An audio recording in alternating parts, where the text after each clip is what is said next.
Yes.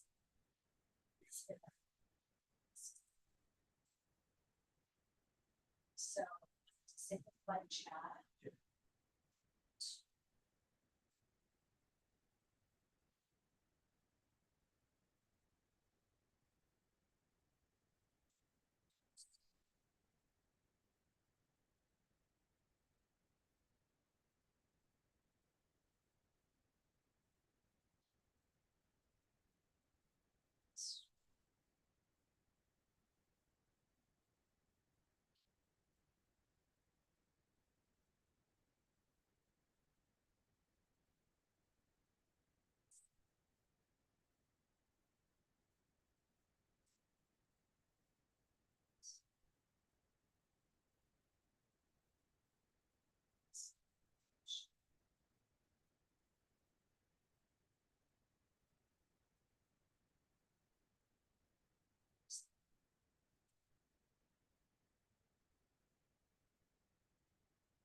It's paid for. But that's the thing. You don't need to see the video itself.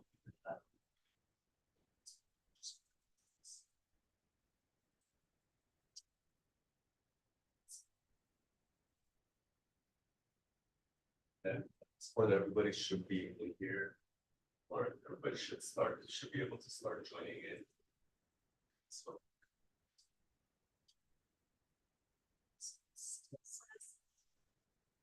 Yeah, right now it's broadcasting live. Yeah.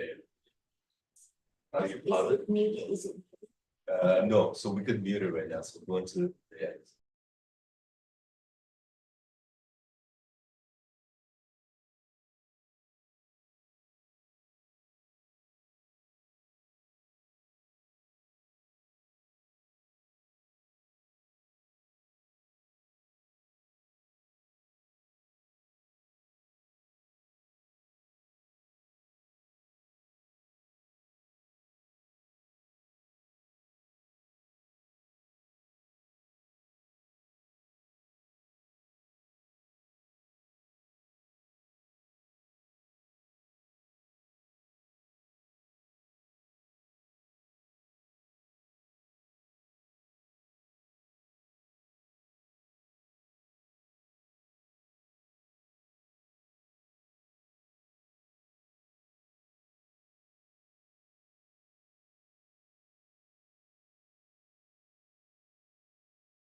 Yeah, you have to. So just say we're just testing. Yeah. There's an option for.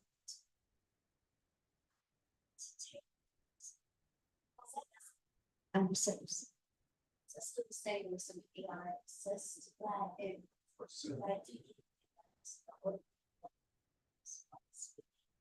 don't like to be honest. Yeah, because We don't I'm have not to do sure it, yet. Don't have Let to me do get it. the note. Yeah, we don't have to do it. Just that's.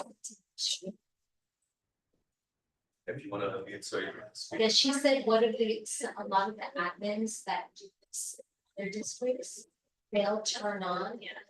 It's like just. Oh, okay. So they should put this on the data sheet. It takes like a tech. The Zoom or YouTube, but or No, it's in Zoom. It's like an AI assist. It almost like scribes. okay, I'll have to check because I think it does have something called AI companion. I feel like I turned that off just because we didn't want to get issues with it. So she said the other districts to use it because the admins cut and paste names or like words from comments. It's just, it helps her when she has to write her notes. She doesn't remember, she doesn't listen to. That's what she's been doing. Okay. So. Yeah, we can say because And they I said don't know. it's just a feature you can turn on and watch. Once you're live, Once you're live, right? You can turn the feature on or you have to turn it on before. because that. I think once we're live, Oh. So if you wanna take a look at it, see how you turn it on. it's at the bottom of the Zoom. Yes, that's the AI companion, we, in the thing, we have it all in our. Settings of your Zoom, account, we have it off. Oh, Because I didn't know if we could use it or if we could create it, Oh, I but we see. could turn it on and then see if this goes. Oh, okay, Yeah, okay, so no, if you we don't can- have to do it today. Okay, are you Yeah, sure? yeah, Okay, We can do it very later. good. Yeah. If you don't mind, just do a quick test of the audio. Yeah, I'll wait for you to join. Actually, I've been hearing myself, so. Do you guys wanna try with the microphone?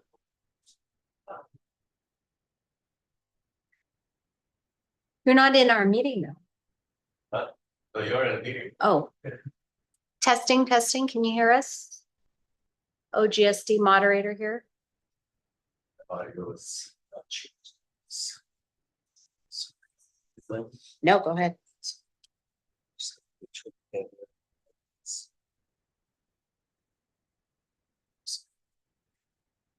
So I can hear you, but I don't know if I didn't hear you up on test 1, 2, 3. See if you could test with the microphone. Test 1, 2, 3. I'm just imagining things, because there's an audio difference between the two microphones. But you could mute it. Where is it? Do you want to try? Well, do the other part. Yeah. Maybe we should.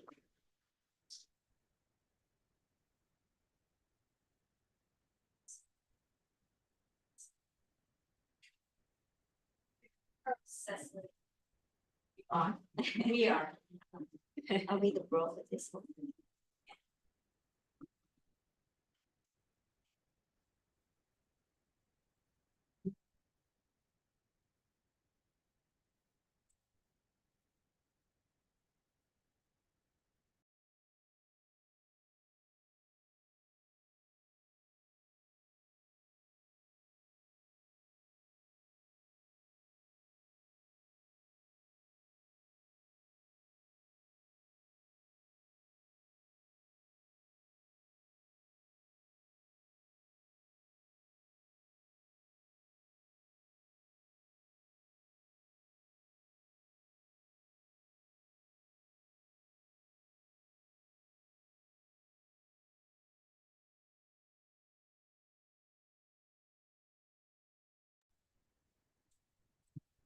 How are you doing today, Cecily? I'm doing good, yes. Good. Last week was Did you, because my you're life live? was tempted. All right, great. Can you guys hear me okay? We had Thomas. Yes, can you hear us okay? Sorry, I So forgot to we, turn on the we microphone. packed everything Yes, up I could hear you guys as well. Okay, you could hear me to my without, husband's, should I mute the audio in Zoom? for 3 days. Are you next? For now, yeah, just because the meeting has not started. After the test, we have to just mute everything, just so that we don't have any sound going back and forth. Campaign. No, but I will need to have it unmuted when I'm Yeah. calling names, Because, you correct? know, we had to- Correct. Yeah. Okay, we had to thanks, we're good. pack All right, perfect. Glad you Okay, considered yourself. great. Yeah, I like this you always- weekend is better because my husband is leaving Oh, it's for the better. weekend.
Call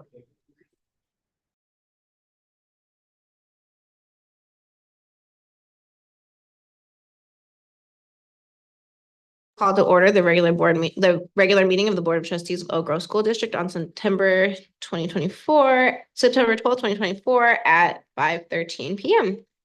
May I have a motion and a second to approve the agenda as submitted? Okay, all in favor? Aye. Any opposed? Okay, hearing none. The board will now recess to close session to discuss public employee performance and evaluation of the superintendent, public employee discipline, release and dismissal, government code section 5495-7, and confer with labor negotiator. Persons wishing to address the board on closed session items may raise your hand via Zoom to speak. Please reference the agenda items in your public comment, and you will have 3 minutes to speak. Is there anyone to speak to the closed session items at this time? No virtual comments at this time? Okay, and seeing none in public, we will now recess to closed session and return at approximately 6:14. Thanks so much.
And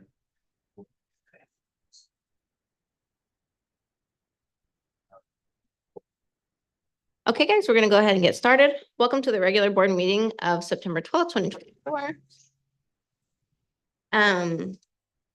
There are many opportunities. It is.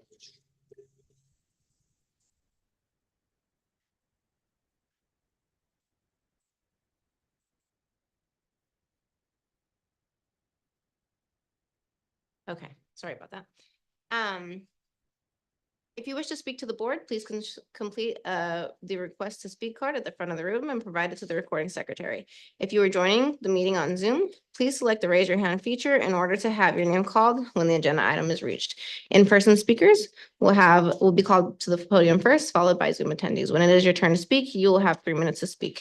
The Brown Act governs public meetings of governmental bodies in California. Your comments to the board must be specific to the agenda item you are addressing. If there is no specific item, you're welcome to present comments during public comment. Please note you are attending a public meeting of the Board of Trustees doing the public's business. This is not a public forum for public debate. Member Pacheco, will you please provide the loud acknowledgement?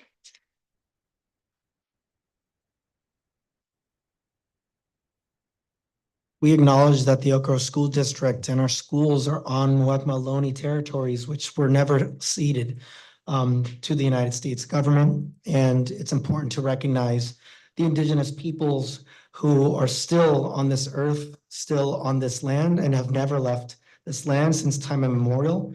And for us to always renew our commitment to not only learning about our native neighbors, but doing more to make sure that their history and the resilience and our partnerships with our indigenous brothers and sisters and siblings, relatives, are stronger now than ever before. So with that, I conclude my land acknowledgement. Thank you, Member Pacheco. Superintendent Chidas, will you please lead the pledge of allegiance?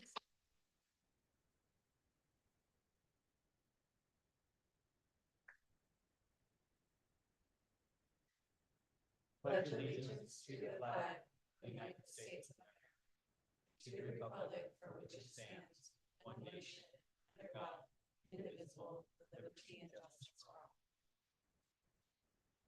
Thank you so much, Superintendent Chidas. The board met in closed session to discuss public employee performance and evaluation of the superintendent, and no action was taken. Public employee discipline, release and dismissal, Government Code Section 5495-7, and no action was taken. And confer with labor negotiator, and no action was taken. I will now open the public hearing. Superintendent. Okay, I'll pass it over to Superintendent Chidas to give his superintendent's report. Thank you, President Gonzalez, and good evening to everyone. Welcome back to 24-25 school year. And I'm gonna stand back, just getting some feedback here.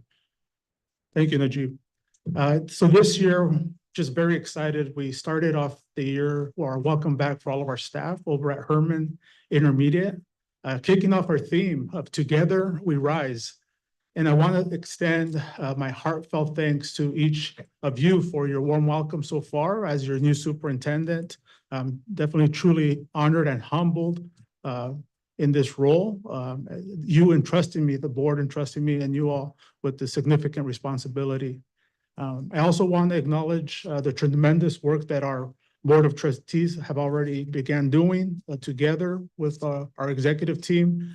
Focusing on our staff, our students, and our entire school community. I'm very happy that to share that in the first 18 days of school, I had the incredible opportunity to visit all 18 schools. It was about an hour at each school site, and and it was just nice to be there with the students, speaking with the students, them asking, "Who are you?" And getting to meet the teachers and beginning to build those relationships. Relationships matter, they're really important. I also want to thank Shito Singh, our public information officer, for her support and also telling the story out through social media, our website. And also was able to visit all of our departments, from business services to facilities to our bus drivers and transportation, educational services, and human resources.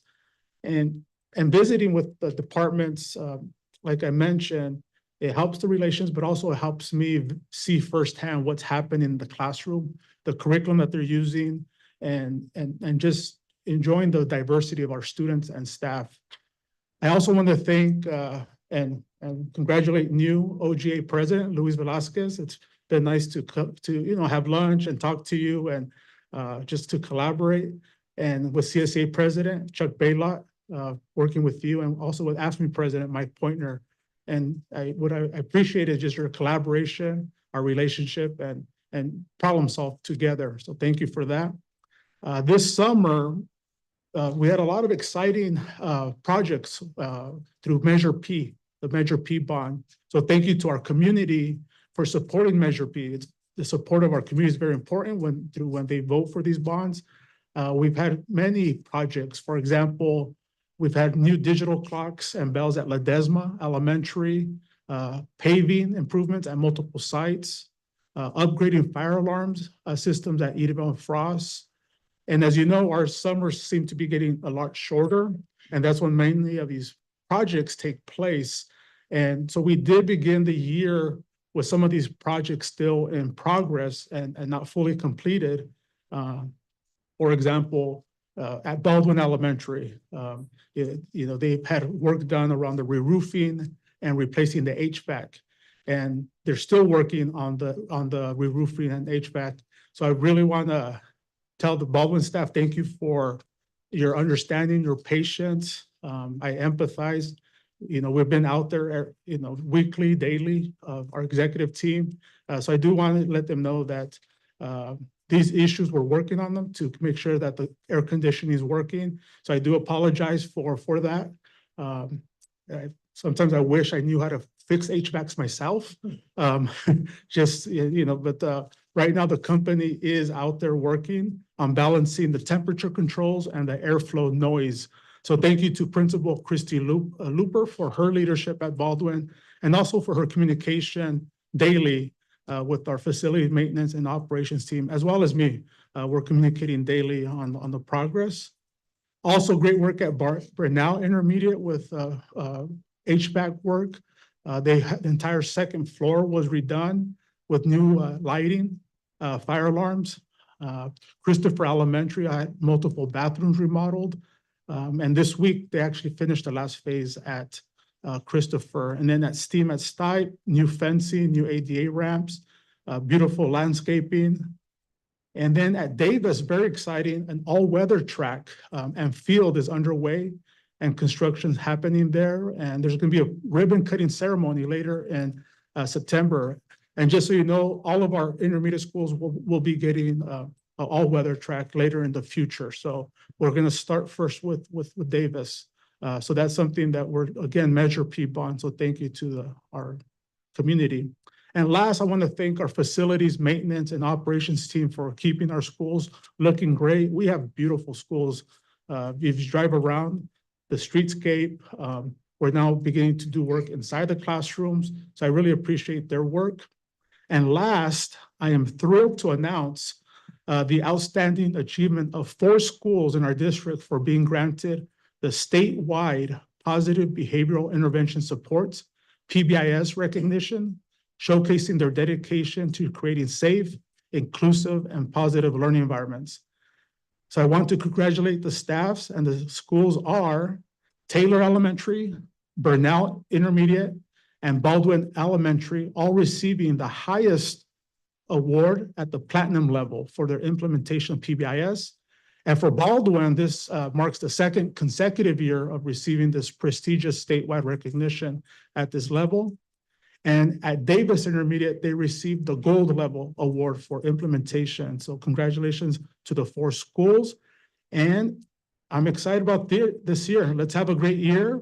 And that concludes my comments for tonight. President Gonzalez. Thank you so much, Superintendent. At this time, I will now open the public hearing on textbooks and instructional materials compliance. Is there anyone to speak on this item? That's public. We have Jorge Prado.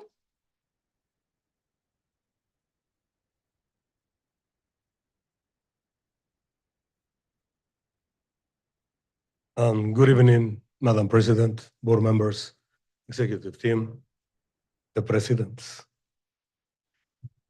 If everyone in your class has heroes and they can relate it to them in textbooks and literature, and then you don't see any of your heritage there, you feel less than.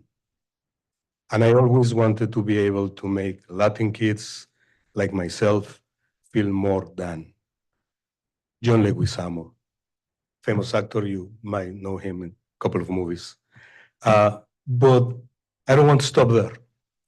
It is kind of strange to me that the textbooks not only not reflect our cultures, but when they are offered in my own language, we are not giving them that in some sites, some level.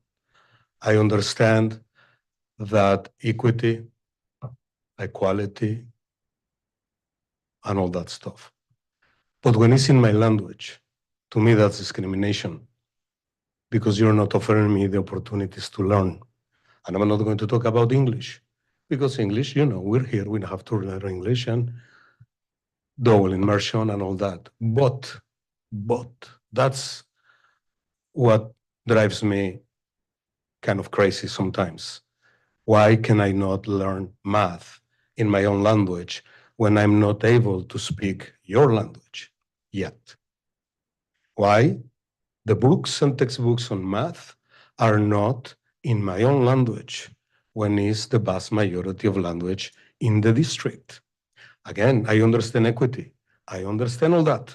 Yes, we cannot provide all languages yet. But if it's there, and I don't know the language, why? I'm not getting that in order that I fulfill the mission of the district to achieve all my potential. Why I'm throwing back in math when the math in my country is awesome. At the end, 2 + 2 is 4, but nobody teach 2 + 2, 4 in the same way. There's an old joke in Mexico. This is an interview job for accounting. And the question is so simple. What's 2 and 2? First answer, 4. Second answer, 22. Third answer, whatever you want. B2B. See? So it's different. And math is math. And there's people that send message to the space with math. How I'm going to be that one that send message to the space when I don't speak the language and you have the opportunity to provide it to me in my own language to thrive. Sorry for the extra seconds. Thank you.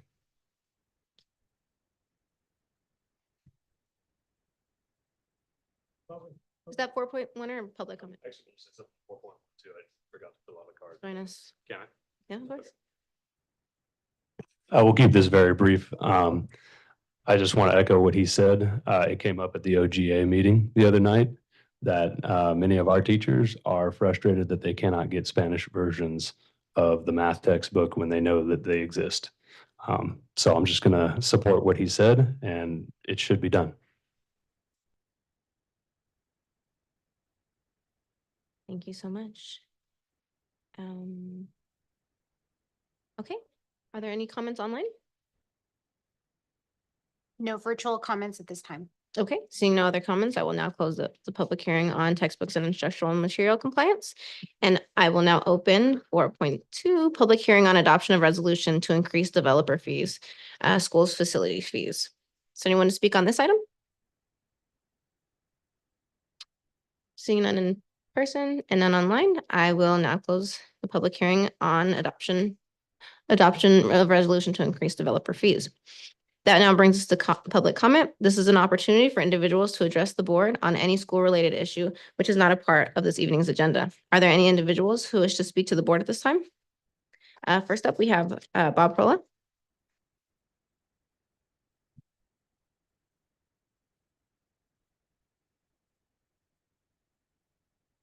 Good evening, board. First of all, it's my understanding that you prefer comments about Baldwin to be made under item 7.1. Is that correct? So we have an agenda item. I'll make comments then about Baldwin Elementary. But what I want to talk to you about during public comment, which is not on the agenda, is about healthcare. And right now, as I'm sure you're aware, we are staring down the barrel of a 17.2% increase in our Kaiser rate. And I want to first acknowledge the superintendent and the assistant superintendent and the board for being willing to work with us and to try to mitigate in some form of an MOU. So I will give you full credit for that. And I appreciate that you want to work with us to try to mitigate the out-of-pocket costs that are going to hit our members when that increase goes through. And we are still working on trying to figure out, what are our options to lower that.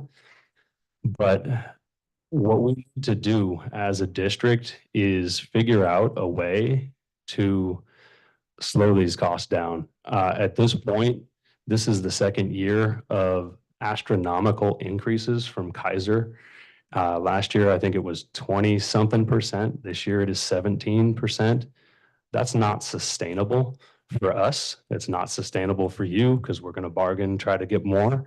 It's just not a sustainable path that we're on. At this point, Oak Grove is trying to self-insure with Kaiser directly. We need to join a pool so that when we have large claims, because people are going to use their healthcare and they deserve to be able to use their healthcare, they need their healthcare. But when we have large claim years, we can't keep getting hit by 17-20% increases.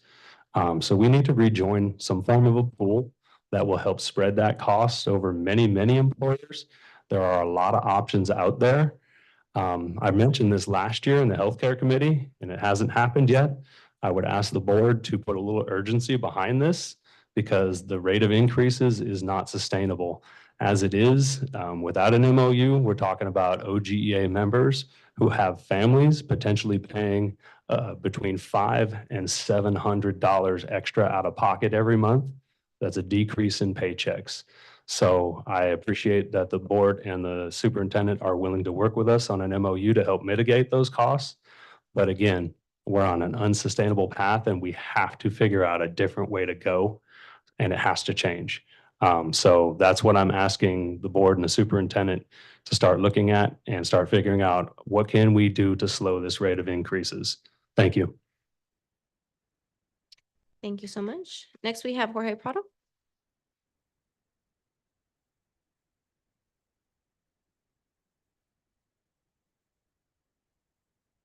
Um, 20,000, 20,340 years ago, something around those lines.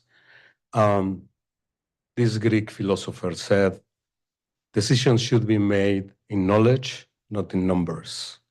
You call him Plato. I rather to call him Platon. It is amazing to me, surprised me, that people that had that graduate school title, for any given reason, one of the pillars of Western society and civilization is not being heard. All the schools of philosophy that mark what technically this part of the world is not being taken in classes, mandatory, something like that, because people is taking decisions in numbers, but not based in knowledge. And that is affecting every single one of our kids. It's just numbers, and data. But there's no knowledge. Thank you, Superintendent, for bringing that RISE together. And if I don't remember bad, that particular day you said that R stands for relationships. But relationships are based, to me, in those two important things. Two important things. Respect, which is one, and responsibility. And without those two things, there's no relationships. And when we break the respect, when we break the responsibility as an educational system to support the kids not based in numbers or because numbers just please me or fill my bucket or I cover and get prizes, because that we are missing the most important part, which is the mission of this Oak Grove School District. Every single kid achieved their potential. So we're basing the things without knowing. Numbers are manipulated. I can manipulate any numbers. That's my research part. And I can tell the numbers, say whatever I want. And then I create knowledge, technically. But when we are taking those decisions without the knowledge or what is really happening out there, just because saying numbers, we are not supporting our children. Please, board, meditate about that. Be part of those interviews. Numbers are not the solution, are part of the solution. But using numbers without knowledge will not help anyone, any single one. And our kids will never thrive. Our kids will never fulfill that mission we have set as a district long ago. Again, sorry for the extra time. Thank you for listening. Thank you so much. Do we have any online public comment? Okay, so that closes public comment and brings us to bargaining unit comment. We can start. Is there anyone from ASME today? No. Okay. Do you want to join us? Oh, okay, nice. Yes. Okay.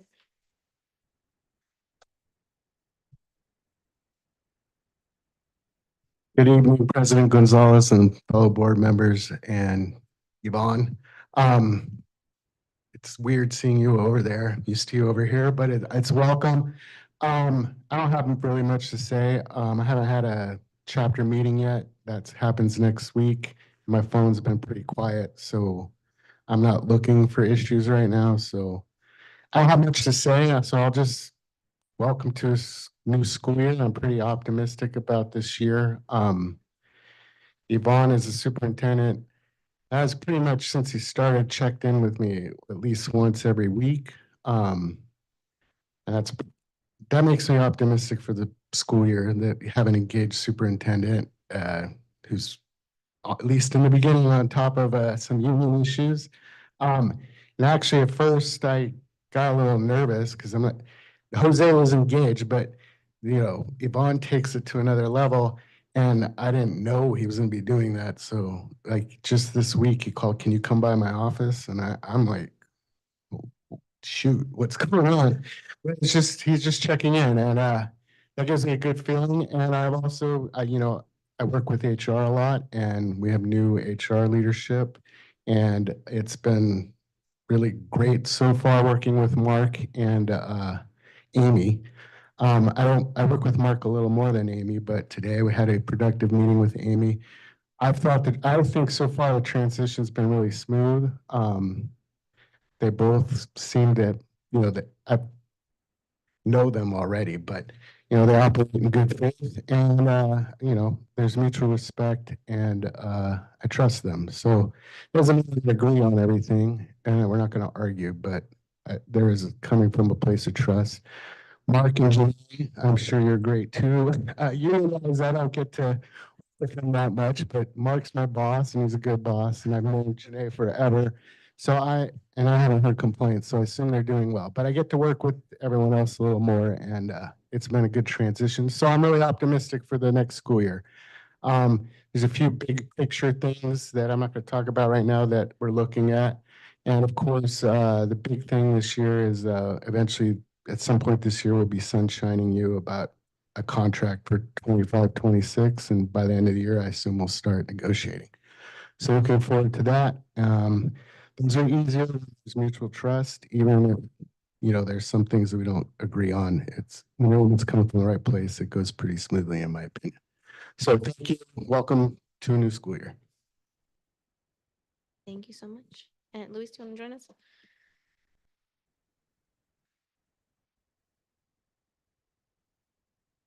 Well, I'm here. I'm honored to be here tonight. Good evening, Board of Trustees. Good evening, executive team. My name is Luis Velasquez. I've been a teacher for 24 years, 17 of those at Oak Grove School District. I'm a parent of a student that went through all the Oak Grove schools, now in high school. It's been 3 months of big learning curve, but in these 3 months, I have found a lot of people that have supported me, that have shared their wisdom with me, and to me, that's really valuable, right? Been networking with the executive team, with Janae, with Mark, with Amy, meeting on a regular basis, virtually sharing coffee.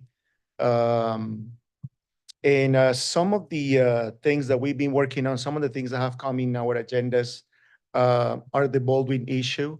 Having a lot of emails, a lot of texts, a lot of calls from Baldwin teachers who are really frustrated. I hope this problem gets fixed soon. As Bob mentioned, Kaiser, that's another big item because it's going to hurt the pockets of our members. Also, we've had conversations about Envision, the new adoption program, because just as TWIG, teachers need the time to explore. They need the time to collaborate with the program so they're able to use it effectively. Our bargaining team has already been put together. They are meeting, communicating about what potential articles are going to be sunshining and thinking about sunshining around November. We've also had conversations about Keenan and conversations with HR about how communication has to be very transparent about what's the training that teachers have to take. And last, community schools. I know that's another item later in the agenda. And I know that there are some next steps to follow, especially talking to parents, talking to teachers, and educating ourselves about the impact of community schools. And I invite you to think about something later today, not thinking why community schools, but thinking why not community schools? Something that can bring benefits and improvements to our communities. So I invite you to think about that. That's it. Thank you very much, and very honored again to be here today. I know everyone misses Mari Paz. There are big shoes to fill, but I feel very lucky and very honored to be here today talking to you. Thank you so much. Thank you so much. Okay. And with that, that brings us to item 6, our consent agenda. Superintendent Chidas, will you please present the consent agenda? Yes, thank you, President Gonzalez. It is recommended that the Board of Trustees approve the consent agenda as presented. We have a motion in a second. I move that the board,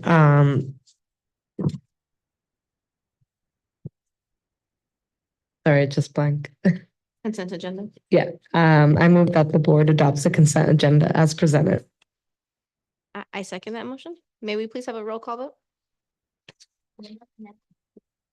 Aye. Member Martinez, Aye. Member Pacheco. Aye. President Gonzalez, Aye. motion carries. Thank you so much. And that brings us to item 7, action items. So we'll start with 7.1, approval of change of order of the site log IQ and stronger building services for Baldwin HVAC modernization and roof replacement. Associate Superintendent Evans. There we go. I think that's on now. All right, good. Yeah, so we are, as you've heard, we've been working on Baldwin and trying to get that all completed. One of the challenges we faced as we got into summer was coming into some unknown conditions, as we do when we get into remodels and stuff. And we had to change course so that we didn't have to undo work that the HVAC was doing. We modified the roofing materials. So that took some adjustments, and that's what generated this change order with both SiteLogic for changing their scope a little bit, the roofing company, Stronger Building Surfaces, and adding some additional materials to use a different type of material for the roofing that would be less disruptive to the process. So that's what this change order revolves around. It's a change order for the Stronger Building Services for the modified scope of work of $112,907, the additional materials of $82,171.48, and SiteLogic's extra work of $65,190. And this was done just to keep the momentum going during the summer and get through faster. So, not as fast as we would have liked, but that was the objective of changing the course of direction from what the original plan was. So it's requested that the Board of Trustees approve the change order so we can continue work going along on the project. Am I on now?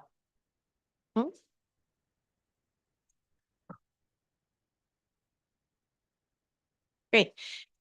Do we have any board discussion?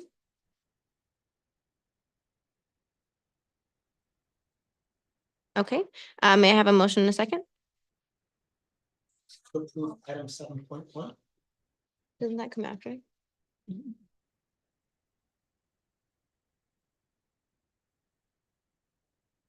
Okay, you're fine, make a motion. I move to approve item 7.1. Second. Okay, and now we'll move to public comment.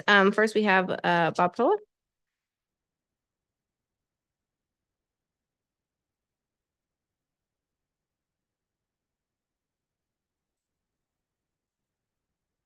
Okay, so the Baldwin situation, and I need you guys to understand that this is not personal, but right now, we as a school district are failing the students and the staff at Baldwin Elementary School.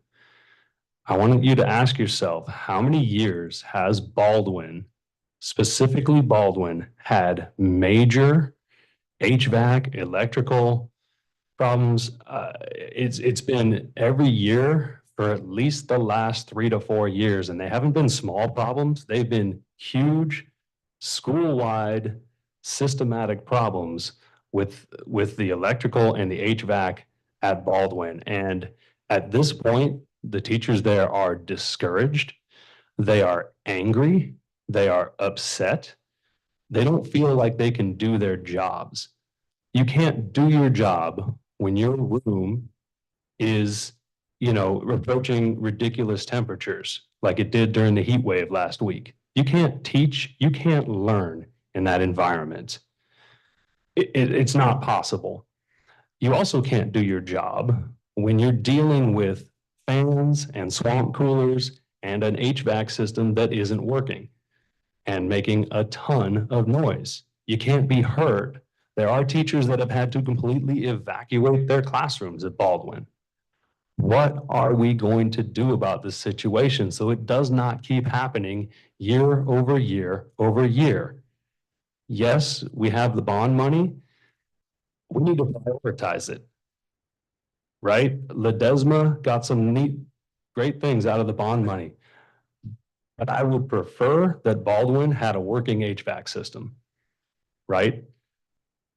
This is unsustainable and it's unacceptable. I would love to see members of the executive team out there every day next week, showing the Baldwin teachers that we care about it. Members of the school board visiting as often as possible. I know you have day jobs.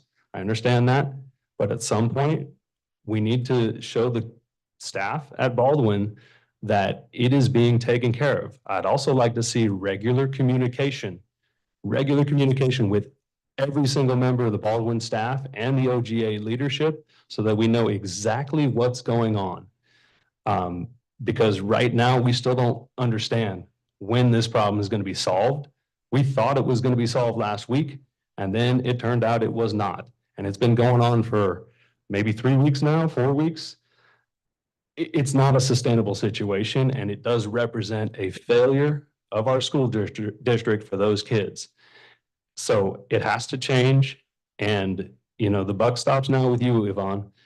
You've got to take charge of this situation. You've got to be present. You've got to do whatever it takes to get Baldwin back to the situation where they can teach and learn, which is what we're supposed to be doing. Thank you. Thank you so much, Bob. Next up, we have Brenna Joel.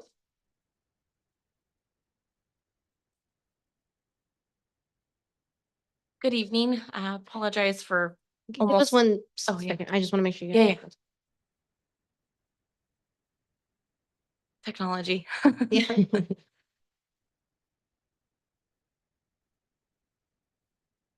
you start the timer on your phone? Or I can do it on mine, whatever. Okay. Ready? Apologize for, I guess I haven't been to a board meeting in a while. So good evening, board and executive team. I'm Brenna Jewell. I'm OGA's organizing chair. I also teach at Oak Ridge, and I'm actually a community member now. So I just want to piggyback off of what Bob was speaking about. So based on the opening report and Superintendent Chida's remarks, it does sound like the Baldwin HVAC is being addressed, and it does sound like it's a priority. But I just want to reiterate that it has been problematic for several years. And I know as OG leadership, we were kind of taken aback a couple weeks ago at Rep Council when we found out that there's still issues when we were like, yay, Baldwin's finally getting a new system. And it's very disheartening hearing from fellow colleagues that they are feeling frustrated and they have no support, that the board doesn't listen, or other people don't support them, especially after all the stuff they endured last year with the power outage, which I know is beyond our control. But the HVAC system really needs to be a priority because the summer replacement didn't go as planned, and it's just still not functioning properly, as you're aware. It needs to be resolved and fixed as soon as possible, and they need consistent communication regarding timelines of repair, constant support to ensure the system is fixed. And I think the big thing is a plan in the future for if and when something like this happens again, whether it's the HVAC, a crazy power outage that lasts 3 days. There just needs to be a plan, like district-wide, I feel like, if something like this happens, especially in some of our buildings that have no windows and that kind of stuff. But I know what it's like to teach with no heat, and I know stuff takes time. I mean, not no heat, sorry, no air. And I know stuff takes time to fix, but they're really struggling over there, and we really need to support them because we need safe and comfortable working and learning environments for staff and students. So I really hope this is really taking extreme priority. Sounds like it is, but I just wanted to reiterate how problematic it is over there. And everybody is frustrated, and we want to support them and just show them that we care and that we're here for them and that we're going to get this fixed as soon as possible. Thank you. Thank you, Brenna. Next we have Luis.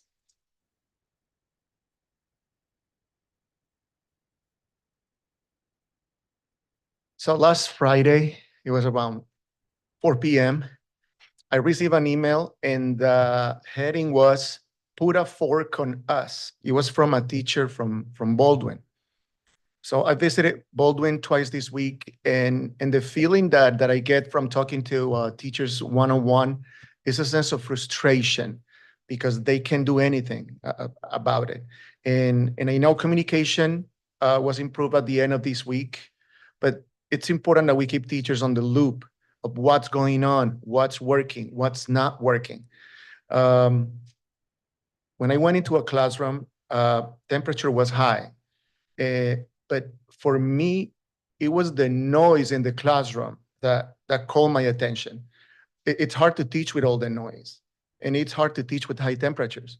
That is detrimental to education. It's detrimental to our students. They can't learn that way.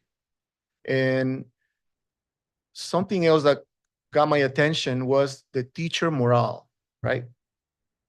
It's the beginning of the school year, and teachers are frustrated, and we have a new adoption, and we have a lot of stuff in our plates, and teachers having the morale down, it's really hard. It's really hard. I mean, it's hard for me to explain or to look for the next steps in this situation.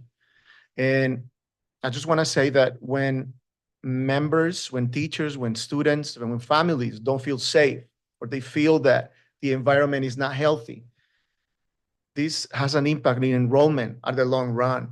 And it has an impact on amazing teachers having voluntary transfers and making decisions because I mean, the situation is just hard to endure.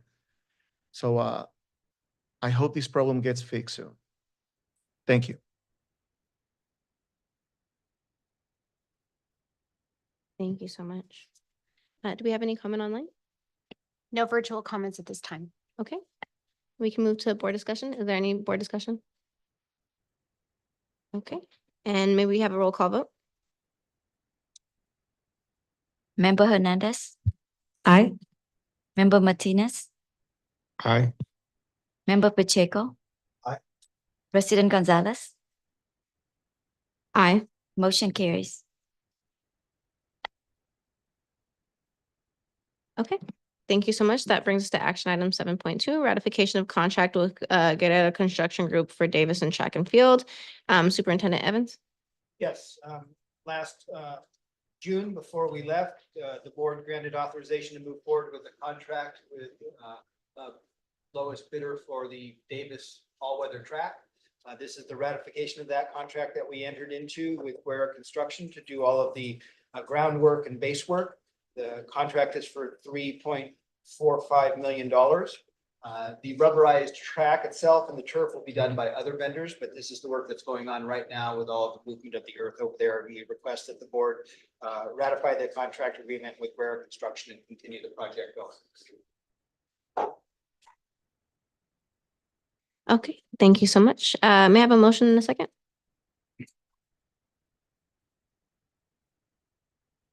Move to approve item 7.2. Second. Okay, at this time, do we have any online comment? Okay, seeing none in person, do we have any board discussion? Seeing none, may we have a roll call vote, please? Aye. Member Martinez, Aye. Member Pacheco. Aye. President Gonzalez, Aye. motion carries.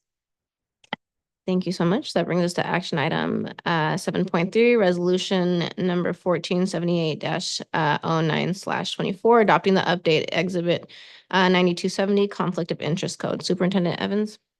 Yes, the school district has a conflict of interest code and we list all of the registered employees who fall under that code and fill out Form 700 to reflect conflict of interest. We created two new positions, the Associate Superintendent of Human Resources and the Director of Human Resources. So we need to update our code of list of positions since those are new. And this is simply the documentation that we will send off to the county so that they will track and send the appropriate documents to those two positions to fill out the forms showing they do not have conflicts of interest or reporting any gifts of excess. Thank you so much, Superintendent Evans. May I have a motion in a second? I move that the Board of Trustees approve the first reading revision and waive the second reading for Exhibit 9270, Conflict of Interest Code. Okay. Okay. Are there any online comments for this item? No comments at this time. Okay, seeing none in public, is there any board discussion? Okay, may I have a roll call vote? Member Hernandez, Aye. Member Martinez, Aye. Member Pacheco. Aye. President Gonzalez. Aye. Motion carries. Thank you so much. That brings us to action item 7.4, resolution 1481 -09/24 in support of state school bond proposition 2. Associate Superintendent. Yeah, we're looking for the board to support this resolution supporting Proposition 2, that kindergarten through grade 12 schools and local community college public education facilities modernization, repair, and safety bond act of 2024. We have our own Measure P, which are local funds that our voters have approved to assess themselves to help with our facilities improvements. But when they pass a state bond, we can request dollars to support or match some of the funds that we spend. Currently, schools become eligible after so many years, and we have eligibility of a little north of $8 million at this time. So if this bond passes, we'll work with CFW, our municipal advisor, to develop the applications to put in so that as we do those school projects, as schools become eligible, we can put in to get some matching funds to help supplement our Measure P funds. So we're asking the board to support the state school bond Prop 2 in the hopes that if it passes, we could tap into some of those resources as well for our capital programs. Great, thank you so much. May I have a motion in a second? Move to approve item 7.4. Second? Okay, do we have anyone to speak to this item online? No virtual comments. Okay, none in person. Any board discussion? Questions? Okay, may I have a roll call vote? Member Hernandez, Aye. Member Martinez, Aye. Member Pacheco. Aye. President Gonzalez, Aye. motion carries. Thank you so much. That brings us to item 7.5, resolution number 1482-0924 of the governing board of Oak Grove School District regarding the increase of school facility fees, developer fees, access public. You again? Yeah, this is yet another funding source for our capital projects. The state allocation board approves developer fees every 2 years. Developer fees are assessed for residences or commercial spaces, and they give a per square foot cost that we can assess for new buildings, whether it's a warehouse building over on Silicon Valley Boulevard or a remodel to a house that's over 500 square feet. These help offset the cost that those new developments might bring in students to the district. Now, the cost that the state allocation board allotted was $5.17 per square foot for residential construction and 84 cents per square foot for commercial construction. However, we are a K-8 district, so we share that with the Eastside Union High School District, so we take 2/3 of that. We did a developer fee study, and that's all been posted, published in the paper. And if this is approved in 60 days, we'll initiate new fees for our district, and the residential fees for Oak Grove School District will be $3.45 per square foot for residential and 56 cents per square foot for commercial industrial. We use this to go into Fund 25, which is a special fund for developer fees, or if we do a mitigation agreement, which is a similar but not the same format exactly, we use this model for assessing our mitigation. Thank you so much, Associate Superintendent Evans. May I have a motion in a second? So I move that the Board of Trustees approve resolution 1482-09/24 to adopt the 2024 State Board allocation adjustment of level 1 developer fees. Thank you, and I second that motion. Do we have any public comment? No virtual comments. at this Okay, time. no public comment in person. Any board discussion? Okay, may I have a roll call vote? Member Hernandez, Aye. Member Martinez, Aye. Member Pacheco, Aye. President Gonzalez, Aye. motion carries. Thank you so much. That moves us to item 7.6, resolution 1483-09/24, board member absence, Superintendent Tridas. Thank you, President Gonzalez. Pursuant to California Education Code, Section 35120C, a resolution needs to be approved entitling a board member to be paid for any meeting when absent due to illness, emergency, hardship, deemed acceptable by the board. As required by the Ed Code, this resolution being presented for board consideration for the absence of trustee Diego Martinez at the June 20th, 2024 regular board meeting.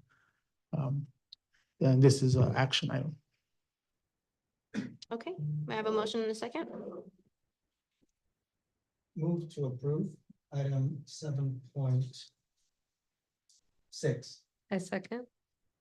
Okay, do we have any public comment? No comments. Okay, board discussion? Okay, may we have a roll call vote? Member Hernandez, Aye. Member Martinez, Abstain? Member Pacheco, Aye. President Gonzalez. Aye. Motion carries.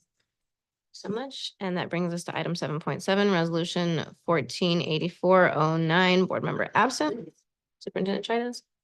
Thank you, President Gonzalez. This is a similar resolution.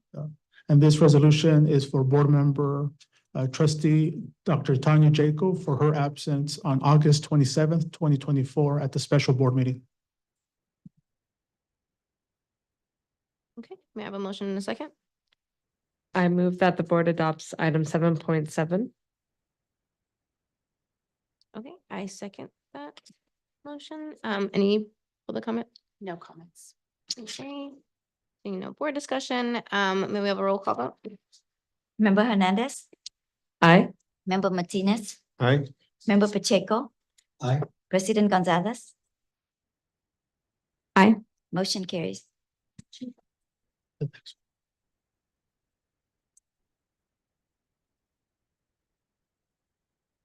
Okay, and then, this moves us to action 7.8, resolution 1485-0924, board member absence. Thank you, President Gonzalez. This is another similar resolution that the board would be approving the absence of trustee Carla Hernandez at the August 27th, 2024 special board meeting. Okay, may I have a motion in a second? I move that the board approve action item 7.8. Second. Any public comment?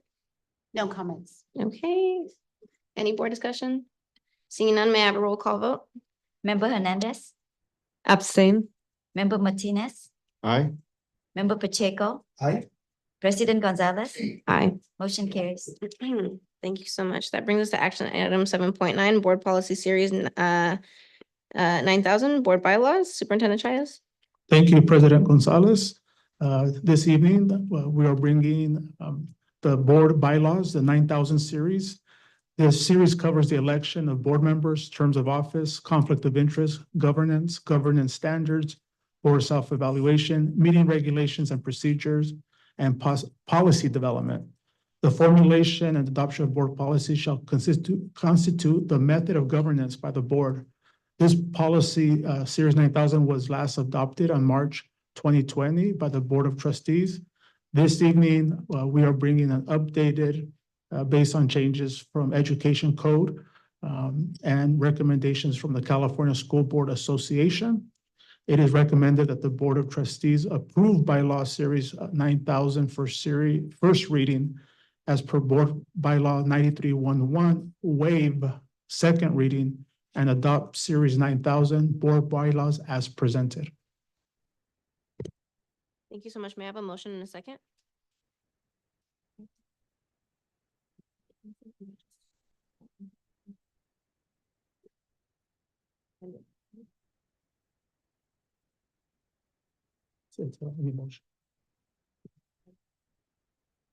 Oh, may I have a motion in a second? Second. I move to board approve board policy series 9000. Okay, I second this motion. Do we have any public comment? No public comment at this time. Okay, any board discussion? Seeing none, may we have a roll call vote? Member Hernandez, Aye. Member Martinez, Aye. Member Pacheco, Aye. President Gonzalez. Aye. Motion carries.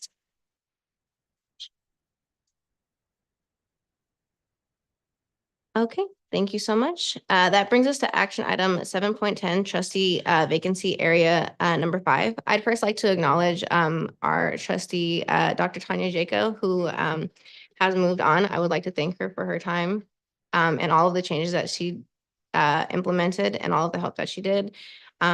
She will be very missed. So yeah, thank you so much.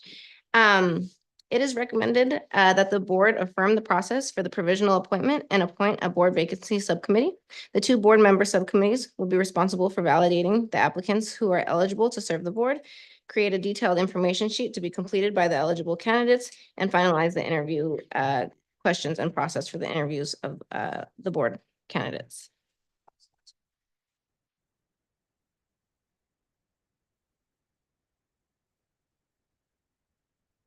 May I have a motion? I move that the board affirms the process for provisional appointment and appoint a board vacancy subcommittee. Item 7.10. Second. Is there any public comment? No public comments. Okay, with that, I'd like to open board discussion and see who may have some interest in joining this committee. I have interest. You too. Then Okay, so if there's no further discussion, I'd like to move to appoint trustee Hernandez and trustee Martinez to be on this committee. May we have a roll call vote? Member Hernandez, Aye. Member Martinez, Aye. Member Pacheco. Aye. President Gonzalez. Aye. Motion carries. Okay, and that moves us to action item 7.11, appointment of the vice president. I would like to, at this time, appoint trustee Hernandez for our vice president. May I have a motion in a second? Oh, I guess I moved. May I have a second? Second. Is there any online public comment? No public comments at this time. Okay, seeing none in person, is there any board discussion? I gladly accept. Yeah, Okay. thank you. Amazing. May we have a roll call vote? Member Hernandez, Aye. Member Martinez, Aye. Member Pacheco. Aye. President Gonzalez. Aye. Motion carries. Thank you so much. That brings us to our information items. So we will start with 8.1, Community Schools Update, Assistant Superintendent Anna. All right, thank you. I will get my slides going here in a second, just to introduce this item. There we go. All right, so thank you, President Gonzalez and trustees. We've been looking forward to reporting out to you on our progress in providing information to and serving educational partners in the school communities of Edenvale Elementary School and Christopher Elementary School who may be interested in creating community school partnerships.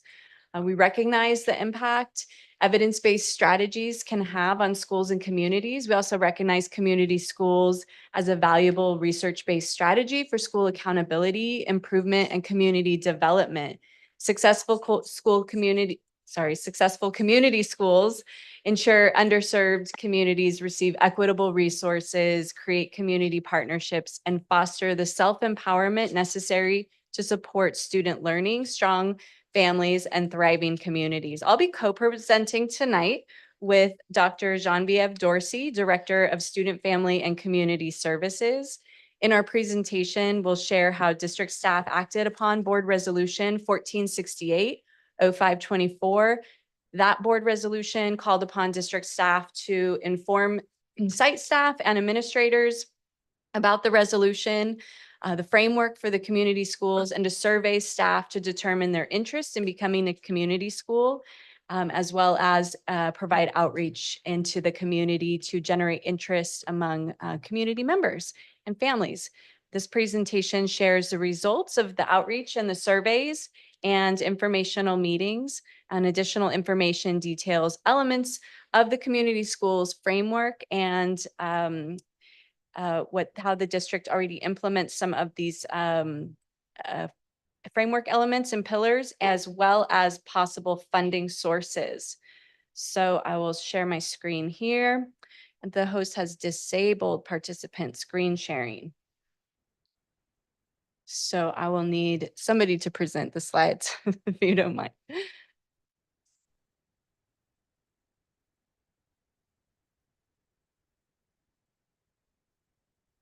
Thank you for your patience.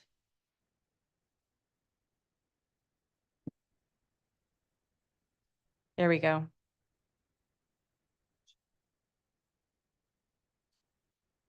Okay, hold on one second here.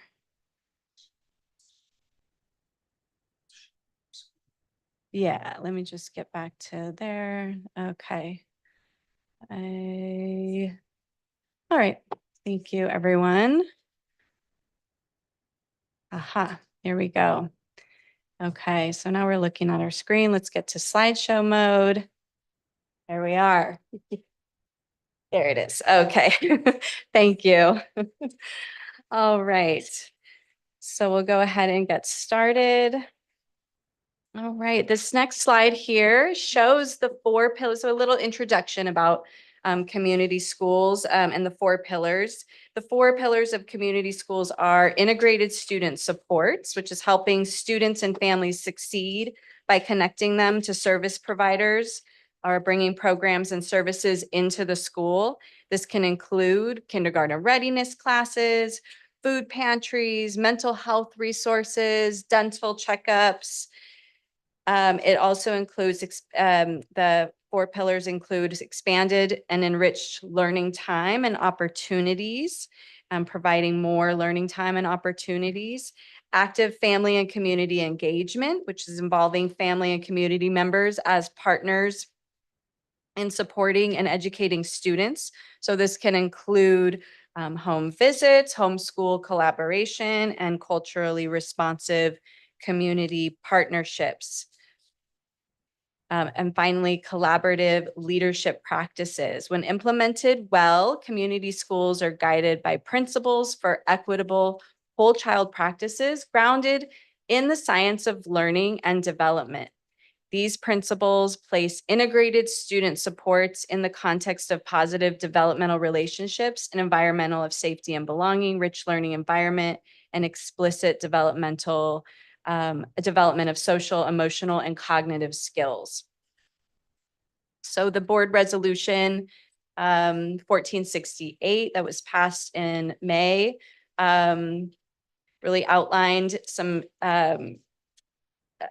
tasks for the district to do, and we were directed to identify funding sources. So we'll be presenting that to you here, working with district labor partners to discuss their involvement in informing school site staff administrators about the resolution and the framework, and also surveying school site staff. So we'll get into that now. So we actually engaged in quite a few community engagement and community activities. So one of the things we informed ed partners on our community schools webpage. So we have information online about it.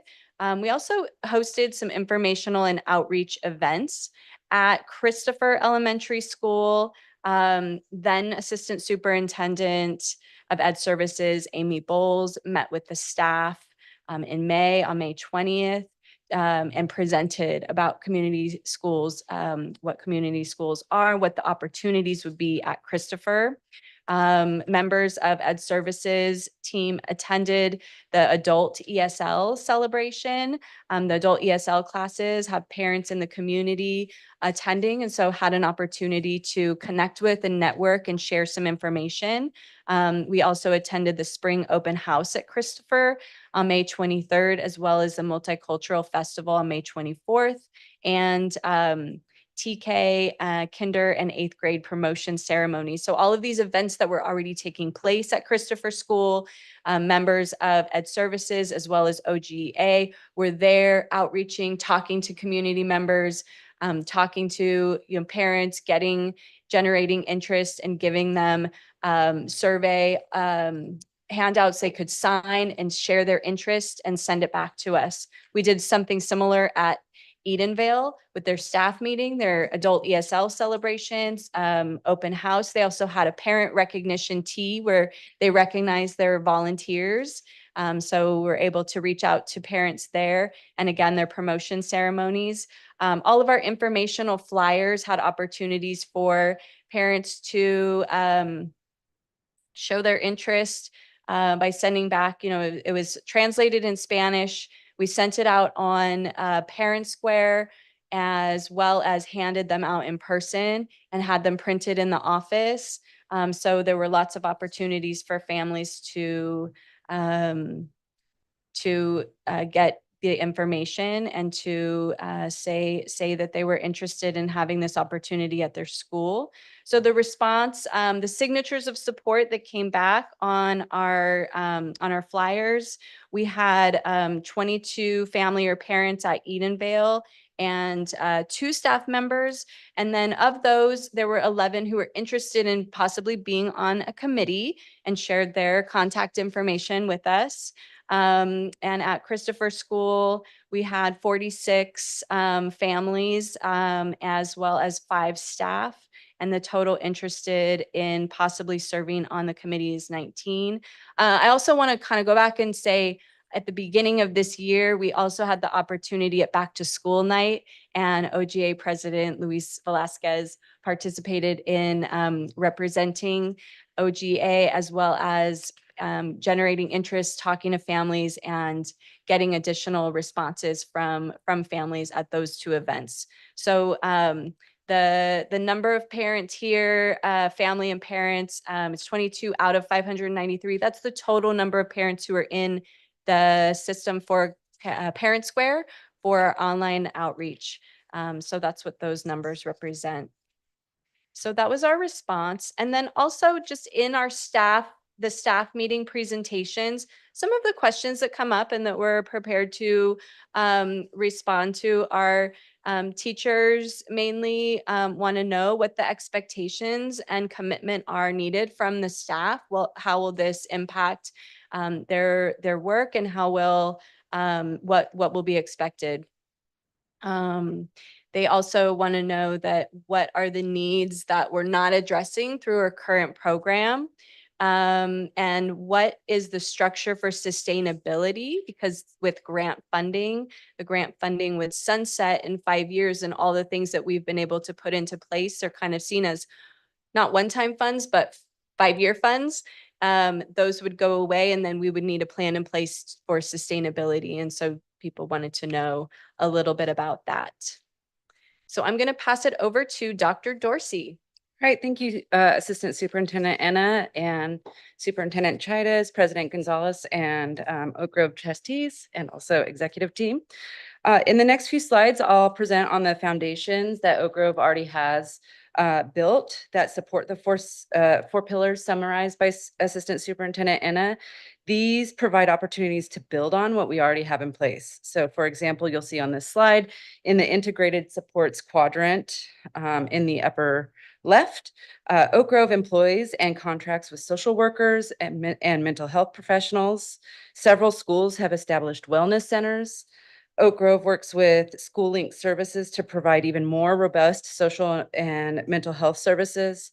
Oak Grove participates in the California Healthy Kids surveys, which allow us to evaluate the effectiveness of those systems. In the family and community engagement quadrant, I think that's the upper right, we see Oak Grove employs 5 community liaisons who support all of our sites. Oak Grove supports adult ESL classes. We have a neighborhood resource center at the Edenvale Community Center at Davis Intermediate School, and an Adopt a College program at Edenvale. In the early care and expanded learning opportunities quadrant, Oak Grove provides transitional kindergarten at every site. Christopher and Edenvale have Head Start and preschool programs, both before and after school care in the Boys and Girls Club and Think Together. And we offer district-wide summer expanded learning opportunities, and they're often housed at either one or both of those sites. And finally, in the collaborative leadership and practices quadrant, all of our administrators have been trained in Tier 1 restorative practices. Edenvale and Christopher have SEAL walkthroughs, parent engagement, and homeschool collaborations. And we also offer migrant education. So on the next slide, this is the list that the school communities identified as having services and programs in which Oak Grove is doing well with providing. So this is, I think, the staff take on those services. Many were identified on the last slide, so I won't quite repeat them, but an additional program that wasn't presented on the previous slide is our new visual and performing arts program that's now serving all students in kindergarten through 8th grade across the district. Feedback from the school communities also indicated growth areas could include a more robust PE program at those sites, soccer goals with posts, and family resource centers at those 2 sites, in addition to the one at Davis Intermediate School. Next slide. So Oak Grove currently employs all of these community engagement platforms: Parent Square, newsletters, school-wide performances, events, gallery walks, parent workshops, and parent education are all ways that Oak Grove creates opportunities for students and families. For student and family engagement. It creates a culture of belonging, of safety, of care, and keeps the community connected to the classroom instruction. Yeah, and school site council, English language advisory councils, at both the district and site levels, home and school clubs, advisory committees, ABLA, parent meetings, coffee clutches. Those also create opportunities to engage families and create a culture of safety, belonging, and care, but particularly for traditionally underserved populations. But what's more about those committees is that they employ a collaborative leadership model wherein families have shared power and voice to affect practice, programs, and budget considerations at the site and at the district level. So as noted in the board resolution, establishing community schools requires extensive funding. Some funding sources that we currently use to support some of those foundations that we discussed are our LCAP budget, our Expanded Learning Opportunities Grant, and Medi-Cal administrative funding. Future funding sources could include the Community Schools Partnership Program Grant. We're expecting communication for that opportunity to be published around November with a due date for the application sometime around February. Like I said, it hasn't been published yet, but that's, if it follows past models, that's when we're expecting it. We are also expected to be able to employ funds granted by the Child and Youth Behavioral Health Initiative starting in January 2025. That grant will help us to establish the infrastructure to support continued funding for behavioral health activities in the district. So that source of funding could provide ongoing supports for some of the programs outlined and associated with community schools. And that concludes the summary of actions taken on Resolution 1468 in May. Are there any questions? Can you repeat one more time the estimate for the due date? So I know. Yes, so we're expecting them to publish that this grant will be available in November, and the due date traditionally has been February. Okay, and have we taken any action to begin with the writing of that grant? Well, since it hasn't been published yet, we don't know any of we only know the past.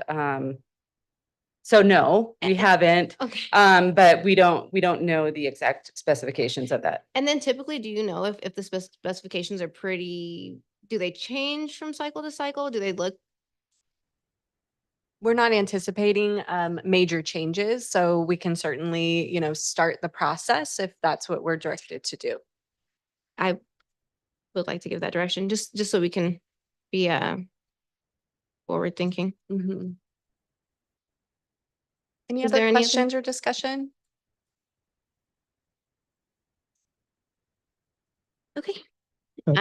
Just real quick, I do want to make it public that recently there was some legislation that was updated to the funding. So we would want to see what is that update to that legislation, because there was updates to it. So we would need to find out from California Department of Education what those are, so that when the application comes out, we're aware of those changes. And then I guess I am kind of curious when it comes to like our grant writing team, like what does the bandwidth look like when it comes to something like this? Like would it take away too much of our bandwidth to begin to look into the process, not knowing exactly what that would entail come November? Or is it? Yeah, so with community schools funding, it would allow us to hire, personnel to coordinate and to implement some of these things. But ahead of the funding, we would be taking that on as a ed services team. Okay. Yeah. Okay.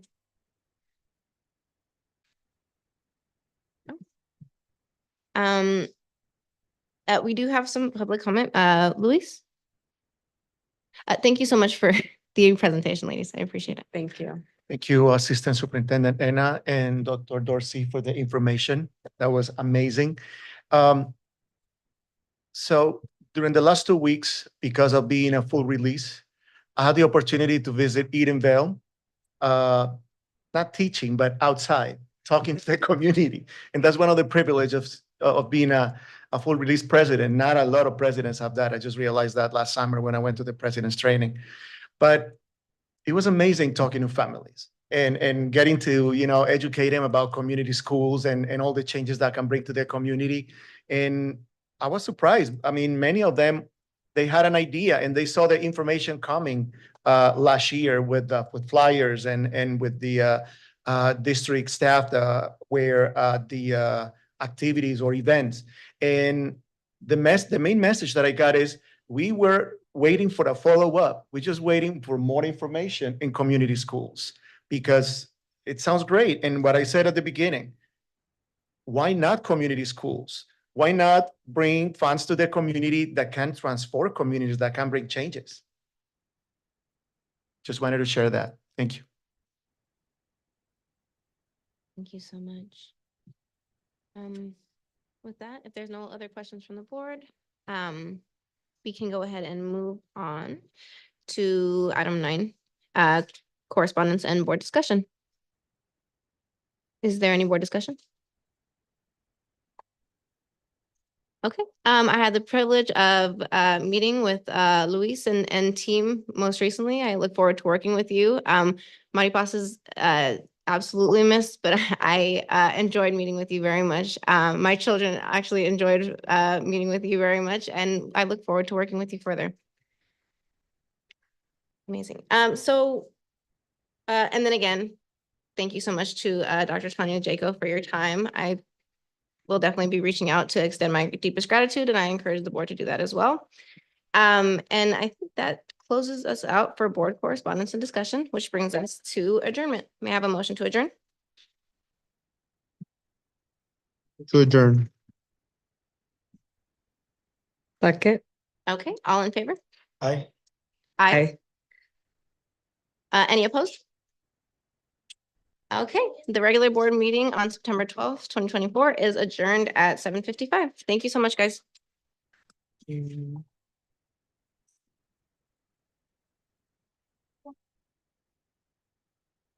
First one. Good.